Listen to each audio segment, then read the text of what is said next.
Whether the team is performing clean or unsightly, we'll cover it all here on Washington Football Nightly. I, of course, am your host, Louie T. Thank you for joining me.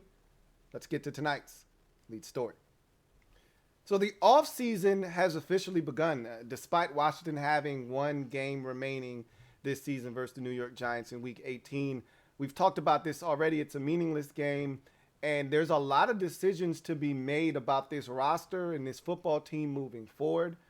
And I talked about them liking a lot of these players and wanting a lot of these guys back. And you're starting to see some of these dominoes fall, and this is the first, and it will not be the last domino that will fall with this roster in terms of bringing back a guy that they truly liked this past season.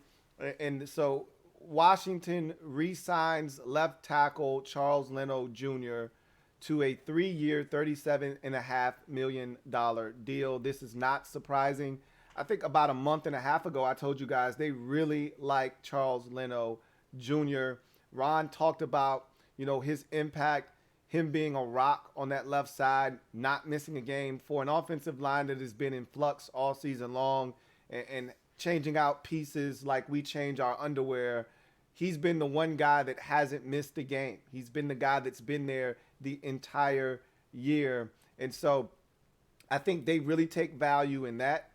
He took on a bit of a leadership role this year. You remember after the loss to the Broncos, he stepped up and said, we need to establish some sort of identity. Right now, we don't know who we are, and I think they like his presence in the locker room as a leader. They like his play on the field, and they feel like he is a solid option. I don't think he's a great option. I've said this already. You can do better than Charles Leno Jr. at left tackle, but you know what else you can do? A hell of a lot worse. And I think that's kind of where they are because they have so many holes that they have to fill on this roster. They're not looking to create another one. They're not looking to create a massive hole at the most important position on the entire offensive line. So they've got a guy here that they like, that they feel like isn't a part of the problem, but more a part of the solution. And they want to lock him up, and they just did that. And so Leno will be here. You know that they've already locked up Chase Roullier at center. You know that Sam Cosmi is the right tackle of the future. So you've got 3 out of the 5 positions on the offensive line locked up. If I'm not mistaken, Eric Flowers is going to be a free agent at the end of the season. He may have one more year left on that 3-year deal he signed when he left here. I think he left Washington after the 19 season, so 2021. So he may have one more year left, I think, because he signed a 3-year, $30 million deal when he left Washington the first time around. So I think he was only gone a year, and then he came back. So I think he's got one more year left. So really, you're just looking at right guard, which is Brandon Sheriff, on the offensive line in terms of having all your starters return from week 1 in the 2021 season for the upcoming season. So that's a move that was expected. I think there are more to come. I saw a tweet from John Kime that said this is the first of a number of guys that they like, that they want back, and those other guys include J.D. McKissick, who we talked about. Bobby McCain is another name that's been floating around. I hope that because they bring back Bobby McCain, if they do so choose to do so, that doesn't mean it precludes them from upgrading the safety position. I think they need a true difference-making free safety. I think Bobby McCain is a quality football player that gives you depth in a number of places. He can play nickel. He can play free safety. He is a really good player. I told you, I like his attitude. I like his mentality. I like his leadership on this football team. He's one of those guys that I really think gets it from a mental standpoint. But I think you can upgrade the free safety position. I think there are a lot of plays that are left on the field at that position, and I think they could do so much better there. I'm not necessarily saying I don't want him on the team, and he's a very cost-effective player. You can bring Bobby McCain back on a 2-year deal for not a ton of money. So I'm in favor of bringing Bobby McCain back. He hasn't been terrible this year. I just don't want that to stop them from wanting to upgrade the position. Like, I don't want them to feel like, oh, we brought Bobby back, we're fine. I hope that if they bring Bobby back, it's, just to make sure they're good, but they're still looking to upgrade that position via the draft, if so possible. J.D. McKissic is a guy that I've talked about as a guy that I like and I think they like. But do you bring J.D. McKissic back? I think sometimes you're able to really gauge the importance of a player when they're no longer in the lineup. And J.D. McKissic's presence after he left at the tail end of that Seahawks game, our offense was never the same the remainder of the year. The Seahawks game, we only scored 17 points. If you recall, J.D. McKissic scored both of those touchdowns. And as he exited that game, we were in position to score another touchdown. He gets injured. We have to settle for a field goal. And ultimately didn't put the game away when we had a chance to. If I'm not mistaken, I don't even remember what happened there. If we kicked the field goal, if we went for it on fourth down, what may have you, whatever the case may be, we hung on for dear life 17-15 in that game. And then from that point forward, we didn't score 20 as an offense the remainder of the season. So his impact was felt. We scored 20 against Dallas, but remember, 7 of that was a pick 6 by Cole Holcomb. That offense was anemic that day and only put up 13 points. So you put up 17 and 16 and 15 and 14 and all this garbage that we've done since JD has exited the lineup, and it proves his worth. So I think they really do value J.D. McKissic. He's one of the best pass-catching running backs in the league. And so I know they want him back. Do they truly want to pay what it's going to take? I don't think it's going to cost a whole hell of a lot, but do they want to invest that in the running back position? We'll see. I think they ultimately will bring back J.D. McKissic. I think there's a mutual interest between the two parties there. And again, you got the Terry McLaurin extension. You got the Cole Holcomb extension. There are more guys that will be brought back that they see as a part of the future here. And so I think this is the first domino, Charles Leno Jr., a guy that they view as a locker room leader and another guy that is really solid on the field. It's funny because Leno was really solid this year, only gave up 6 sacks on the season. But it's the first sack that he gave up this season that was season altering. He was the guy that allowed the sack on Ryan Fitzpatrick when he got destroyed by Uchenna Nwosu in week 1 versus the Chargers that got Ryan Fitzpatrick injured. And it'll be that, sack, that pressure that he gave up that will be most remembered in this season, not the other whatever many snaps he played and did his job. It'll be that one play that I'll always remember. I can't speak for anybody else out there. Leno's been good, but you can do a hell of a lot better at left tackle. But again, that's not a position that we're looking to create a hole at. We have other needs that need to be addressed. That's not one that's on the table right now. Don't need to create that as one that needs to be on the table. So they take care of it by bringing back Charles Leno Jr., 3 years, $37.5 million.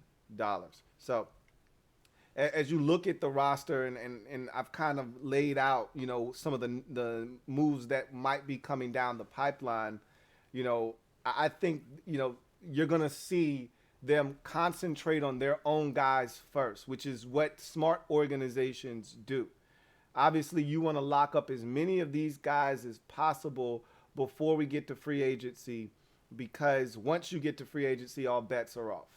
And so I expect them to be working very diligently on the guys that are going to be free agents, like J.D. McKissic, okay, like Bobby McCain. If they truly want these guys back, these are the ones you focus on first. Terry is still under contract. He's not going anywhere. Same with Cole Holcomb. These guys have another year left on their deal. Now, you always want to be out in front of that. So I expect something to get done, just like with Jonathan Allen this past offseason. I expect something to get done this offseason with Cole Holcomb and Terry McLaurin and guys that are going into the final year of their deal. But they're not as important right now because of the fact that you're not risking losing them once the new league year starts in March and free agency hits. So they want to be more aggressive towards the guys that will be available that can be poached in free agency. So that's why they were aggressive with Leno. That's why I think they'll be aggressive with J.D. McKissic. That's why I think they'll be aggressive with a guy like Bobby McCain if they so choose to bring him back. So be on the lookout for guys like that first, and then you start looking at the guys that are up for extensions after the fact. So I expect them to continue to figure out which guys are a part of the solution, which guys are a part of the problem, trim off that fat, and keep it pushing. So I think that Leno deal is a sign of things to come, and you'll see more of these get done here in the coming weeks. What I want to talk about real quick before we get out of here is a few comments. And I told you I read everything. I love when you guys engage in the comment section because we all have varying opinions. We think differently. And that's what makes this such a great community. It's a big melting pot. We don't always see things the same, but your opinion is just as important as anybody else's opinion. And that's why I always urge you guys to comment. So what I want to do is take a look at a few comments on 3 different topics and just have a quick discussion about each of them, and then we'll get out of here. So let's do that really quickly. And I want to start with this comment that was left by B Militant. That's my guy. Always appreciate his perspective because it's usually different than mine, and I always like different. You know, there's nothing wrong with people that agree with me, and I love that too. But I always love different, you know, because it opens my mind and it forces me to think about situations. So B Militant writes, if Taylor Heinicke was drafted by us, would that mean he gets a pass to learn and grow like Jamin Davis? To which Mac26 responded, maybe if he wasn't 29, too old to be trying to develop versus a 23-year-old rook. So I think that, you know, both of these comments are pertinent, which is why I wanted to discuss them, because there is still a small faction of the fan base. I don't think it's as large as it was, say, a month ago before this 4-game losing streak it came about. But I do think there's a small faction of the fan base that still believes in Taylor Heinicke and wants to see him get an opportunity. Let me just be the first to tell you, if you haven't heard this already or you're not aware of this, that ship has sailed. This is it. This is his last start here against the Giants. Now, again, he may ultimately start more games for this franchise because injuries do occur. And I told you, he is the quintessential NFL backup quarterback, and I want him here in that capacity. That said, to answer B Militant's comment and respond to it, would he have gotten an opportunity had he been drafted here? Sure. Had he been drafted here 5-6 years ago, right? Like if we had drafted him when he first came out of Old Dominion, or if we wanted to, you know, bring it to current times, had he been drafted last year and he was getting an opportunity, that'd be different as well, because he wouldn't be 28 years old going on 29 in March. And that would be a guy that you assessed, you looked at him, and you felt like he was a guy you could develop, which is why you decided to spend a draft pick on him. But that's not the case. We didn't spend draft capital on him. He is going to be 29 years old. He is 6'0". He doesn't have a big arm. All of these are things that are red flags and knocks on Taylor Heinicke, and you can't change them. The fact that he doesn't have a big-time NFL arm, you can't change that. The fact that he's 6'0", and every time he gets hit, I cringe because he gets up slow and he looks like he's hurting, that's a fact. There's nothing you can do about that. The man put on 15 pounds in the offseason, and he still looks like he's hurting every time he gets hit. He's a small guy. It's hard for him to see over the offensive line. He gets balls batted in the air way too often. He doesn't have a big enough arm. He's indecisive with his decision making. There are a lot of things that he doesn't do at a high enough level at the NFL level to be a consistent starter. That said, look at him as a Gardner Minshew. I think they're one and the same. Gardner Minshew was drafted by Jacksonville, was given an opportunity to start just like Heinicke was, did okay in that, stretch of games. But again, he's 6'0" with an average NFL arm, and you can't win consistently in this league with that. And so the Jaguars moved on from Gardner Minshew. He's now a backup in Philadelphia, which is what he should be, a backup NFL quarterback, because Gardner Minshew was good enough to do that. Same thing with Taylor Heinicke. He's not a starting caliber NFL quarterback. You could give him as much time as you like. His arm strength isn't going to improve. He's not going to be any better in the physicality department. He's always going to have balls batted at the line of scrimmage. None of this is going to change with another 15 to 20 starts. Maybe he gets more comfortable. Some of the mistakes he makes, he doesn't.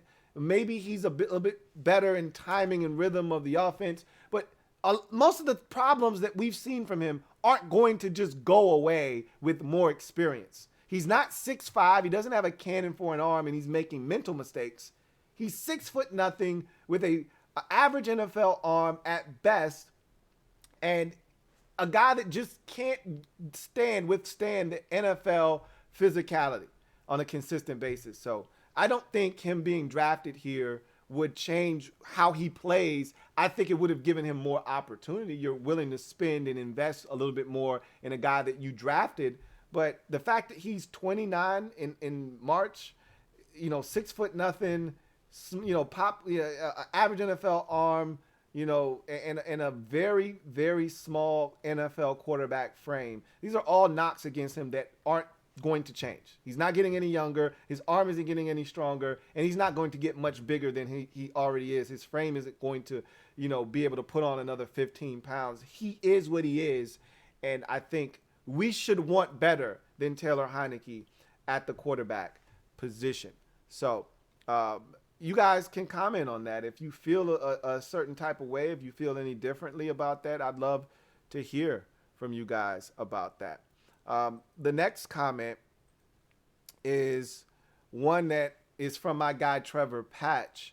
And this is a different topic. And I wanted to touch on, 3 different topics. That was about the roster and Taylor Heinicke in particular. This one is all-encompassing type of comment. So let's get to it.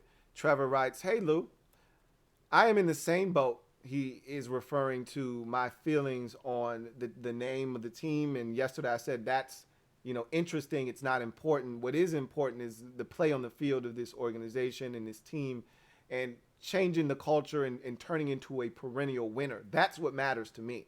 What we're called in the grand scheme of things is insignificant, because if you're losing, it doesn't matter what you're called. You're a loser. You could have the greatest name ever, but if you're a loser, you're a loser. It doesn't really matter. But anyway, he says the rebrand is cool and all, but it's just a distraction. Outside of players, I am more concerned with things like who is our head athletic trainer? How are we going to keep this team healthy and recovering from injuries and illness more quickly next year? FedEx really stunk this year. I think enough situations happened to force the front office to approach ownership about fixing it up some this offseason. They already sent out memos to season ticket holders about redoing the club level seats with these tables and airflow technology and stuff. As far as players, quarterback needs to be swung on hard. Brennan Armstrong, who is one of Trevor's favorites, I think he was from the University of Virginia, he says, appears to be going back to school. There really isn't a QB that I love in the draft. He says, the problem I see with scoring a Rodgers or a Watson or a Wilson is that they will want complete control of offensive personnel and playbook because of Brady's situation. I just don't think Ron's group is willing to bend like that. He said, we could possibly trade for Carr. So I'm assuming this offseason he meant. We could possibly trade for Carr, but at what cost? Raiders know we would be desperate. I think we bring in Trubisky, Mariota, Garoppolo, etc., and make Taylor Heinicke earn it. Ultimately, I think Taylor Heinicke is growing and could lead us to a 500 season next year. If we do draft a quarterback to sit behind him, then it needs to be a late second round trade back up. He said, our first 2 picks need to be in the trenches. I would like Evan Neal with the first pick and BPA on the D-line with the second. Outside of that, I'm willing to run it back, this defensive secondary and wide receiver group, because there's something to say about having continuity between seasons when it comes to cadence among the groups and QBs.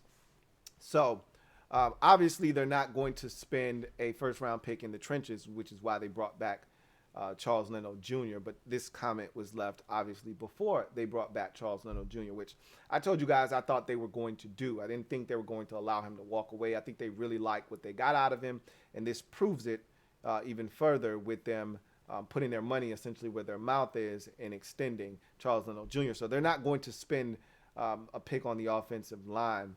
As far as the defensive line is concerned, they may do that, but we'll see what happens. Highly unlikely that they spend a pick on either side of the ball in the trenches. I think they're going to go in a different direction, but we'll see what happens as we approach the draft. With that said, the quarterback situation is interesting. Obviously, this is not the draft to be looking for a quarterback, but they're going to have to figure something out. And I'm not going to sit here and try to, figure out what they're going to do at the quarterback position at this current juncture. We've got plenty of time this offseason to do that, but they're going to have to figure something out. This is what they get paid to do. As far as the quarterbacks that you named, like Derek Carr, for instance, I love this narrative of Derek Carr being traded every year. Every year, people, make up this fantasy of Derek Carr being traded for what I don't know. Derek Carr is having one of the best seasons of his career. He currently has the Raiders in a position to make the postseason, and people want to run him out of town. I don't know why people think the Raiders are so desperate to move on from Derek Carr. They're not, and he's not going anywhere, and the Raiders aren't trading him. That said, as far as Wilson, Rodgers, or Watson, none of those guys want to come here. Maybe Wilson would be willing and open to coming here. I doubt that, but Rodgers is definitely not coming to D.C., and Watson is definitely not coming to D.C. So you can go ahead and rule those two out. Rodgers because he doesn't want to play for this organization, and why would he? And Watson because they don't want Watson. They don't see him as a fit here from his off the field issues. Whether he's in the right or not, they don't care. They don't view that as a good fit for their organization. I've already told you guys this. So don't look for Watson to be an option here. And Wilson, I think that's an interesting one to keep an eye on, but I don't know what's going to transpire with his whole situation in Seattle.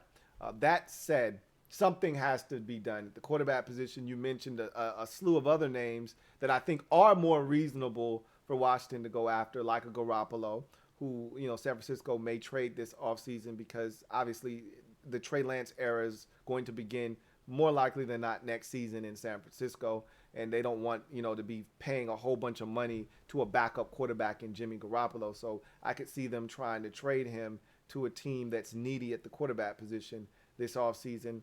Trubisky was a one-year, $2.5 million backup quarterback in Buffalo, so it's not going to cost you an arm and a leg to give him an opportunity to start. Same with Marcus Mariota. He made a little bit more money in Vegas, but he'll have an opportunity, I believe, to start again somewhere else, and we'll see if someone pounces on that opportunity. But those are all names that I think you should not dismiss if you're a Washington fan. You may not want to hear that, but those may be the options that are available to this team before the draft gets here.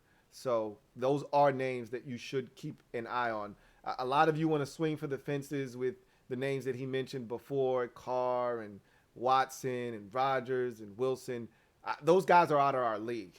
You should be thinking more along the lines of Garoppolo, Trubisky, and Mariota. Those are the types of names that would end up here in Washington more so than the big name quarterbacks that a lot of you seem to be fixated on. But that's a really good comment. I don't see Taylor Heinicke, being the starter for this team unless they draft a young guy and that guy simply isn't ready. Then you can go into a different direction clearly. But if they draft a quarterback, I wouldn't be shocked because remember, Kyle Allen is no longer under contract after the season is done. I wouldn't be shocked if they went out and got one of those Marcus Mariota, Mitchell Trubisky types and drafted a young guy too, but we'll see. That's why this offseason is going to be so interesting. And then finally, this one is more name related. I wanted to tackle everything I could in a small sample size.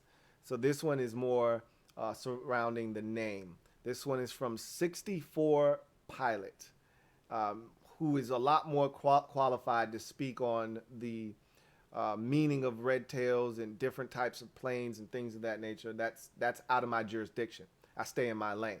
However, he writes, it has to be red tails, meaning the name. He says, I've been very adamant about wanting the new name to be Red Tails since the beginning. At the 324 mark, and I'm assuming he's talking about of the video, the fourth installment of Making the Brand that they put out, he says they clearly show a flight of a F-16 fighter jet, a newer version of the P-51 Mustang the Red Tails flew back in World War II. He says they show Red Tails twice in the video, which I mentioned yesterday, and he said, and also at the end of the video, it says we will launch, and that's something that's been floating out there for months. When they talked about making the brand videos and they put the new scenery up on the website, that was one of the phrases they used, we will launch. So a lot of people are reading into that, and maybe there is a little bit into that wording. I think they did do that intentionally. He says, Red Tails is a clear win in my book, hashtag HTTR. I've wanted Red Tails since day one. It's such a badass mascot, and it works with HTTR. It also works with the fight song, Planes on the Warpath, Fight for DC. That's getting a little bit deeper into it. I obviously, I haven't thought about all of that stuff because I've told you guys this many times. I don't care. However, everything is going to be polarizing. This name, I've heard a lot of people on the fence about it. They, haven't really made up their mind one way or the other. Maybe, seeing the jerseys and the logo and all that stuff may push them over the fence in terms of supporting it or pushing them in the opposite direction of them not liking it. Then you've got a lot of people already for Red Tails, like 64 Pilot, and then you've got a lot of people against Red Tails that don't think that this name has anything to do with the city of Washington, don't love the connotation, don't love the name, they wanted something else. Whatever the name is, you're going to have that. There's going to be a divide. There are going to be people on either side of it. There are going to be people in the middle, like myself, that are indifferent, that really don't care. At the end of the day, I've already given you my opinion. I think it's going to be Red Tails. I think the reason you saw some of the imagery and you saw a lot of Red Tails in the video is them trying to give you an opportunity to wrap your brain around that, kind of gauge the response to seeing that, because they're going to hear out in the streets what people are saying. And then, because it's too late, that ship sailed. The name is what it is already. They have already done all their work already. They've already did everything. So they can't change it. All they can do now is just see what the reaction is going to be. So I think that's them kind of testing the waters, so to speak. But in any event, there are people who love Red Tails, think that's going to be a great name. It may not be the name. I told you, I think it's either Red Tails or Commanders. I could be wrong. It could be neither. It could be something totally different. But whatever the case may be, I think that it's going to be a name that they feel like is going to make people feel proud of Washington. And again, it's going to be military based. Whatever it is, it's going to have some kind of military connotation. I think with the way that Washington has been trying to be woke ever since George Floyd and changing from, Redskins to the football team, and then hiring Julie Donaldson, and then, hiring Jason Wright, and then all of these moves that they've made to be progressive and, to be more diversified. I think this is kind of in line. Red Tails for me is kind of in line with them trying to be woke and changing the narrative of what it means to be a member of this organization. So I think I could see Red Tails. I really do. But, we'll see what happens in any event. That's going to do it for me, your man, Louie T. Thank you guys for joining me. Leave any comments you have down in the comment section, any reaction to anything that was said tonight. Guys that could be re-signed, anything that you're hearing or anything you want to see get done, leave it down in the comment section. I'd love to hear from you. This is not the last time we're going to be talking about someone being signed or re-signed with this organization, because they're going to take care of theirs first, which is what you're supposed to do. And then they're going to double back and start looking at other teams, players that are available And then they're going to worry about Terry and Cole Holcomb and all these guys that they want to do extensions with this offseason. They'll take care of those guys as well. So Brandon Sheriff is another name that's going to be out there. I think they just need to let him go. But I don't think they want to let him go, which is why they franchise tagged him twice already. But I don't think you have the money to be giving out, $20 million a year deals to guards. Sorry, not sorry. I think you need to be spending that elsewhere and being smart about it. Not just because you have it, you do it. I think they need to be smart about how they're distributing this money. So we'll see what happens. Anyway, I am a Washington fan, etched in burgundy and gold. My Washington spirit will never die. Washington spirit will never fold. Until we meet again, hail to our beloved Washington football team. I will see you guys again tomorrow.